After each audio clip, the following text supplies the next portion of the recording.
कभी कभी सबसे डरावनी बातें उन्हीं जगह पर होती हैं जहां हम अपने आप को सबसे सुरक्षित मानते हैं, जैसे कि हमारा घर। साल 2007 में डोंबिवली में एक ऐसी वारदात हुई जिसने पुलिस को भी हैरान कर दिया।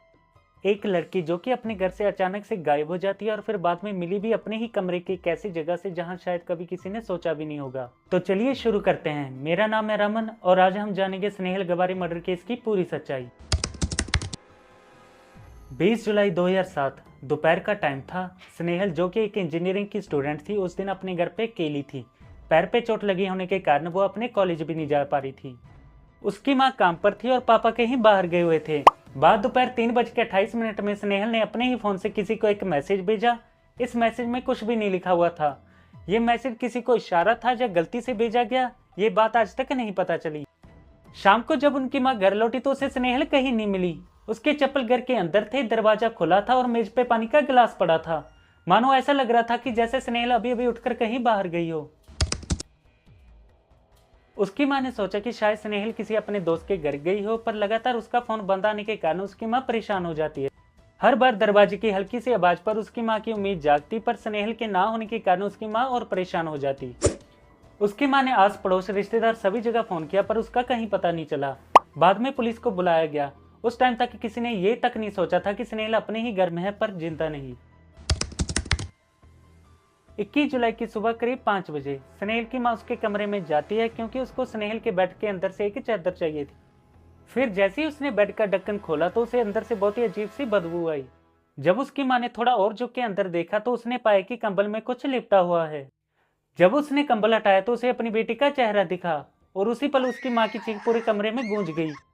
स्नेहल की मां की चीख सुनने के बाद सभी पड़ोसी उसके घर के अंदर आ गए और फिर बाद में पुलिस को भी बुला लिया गया।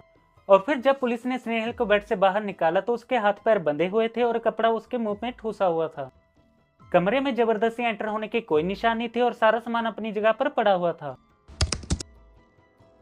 पुलिस ने सबसे पहले कमरे का हर एक कोना चेक किया। ना ही कोई लॉक टूटा हुआ था और ना ही जबरदस्ती खिड़की से अंदर आने की किसी ने कोशिश की थी। इसका मतलब ये था करने वाला आरोपी घर में आसानी से आ जा सकता था। जब पड़ोसी से पूछताछ की गई तो उन्होंने किसी भी तरीके की आवाज या शोर नहीं सुना। घर में ना तो कोई सामान बिखरा पड़ा था और ना ही चोरी हुई थी, जिससे साफ पता चल रहा था कि ये मामला चोरी का नहीं है। कुछ देर और इन्वेस्टिगेशन करने के बाद पुलिस को स्नेहल का फोन उसके घर से नहीं मिला। लोकेशन और कॉल रिकॉर्ड की जांच करने के बावजूद भी पुलिस स्नेहल का फोन ट्रेस नहीं कर पाई। इससे ये साफ हो गया था कि किसी ने सोच समझकर की थी और हत्यारा सबूतों को छुपाने में माहिर था। फोन के गायब होने और अन्य सुरागों की जांच करने के बाद पुलिस को कॉल रिकॉर्डिंग में एक नाम सामने आ रहा था। वो था हिरेन राठौड़।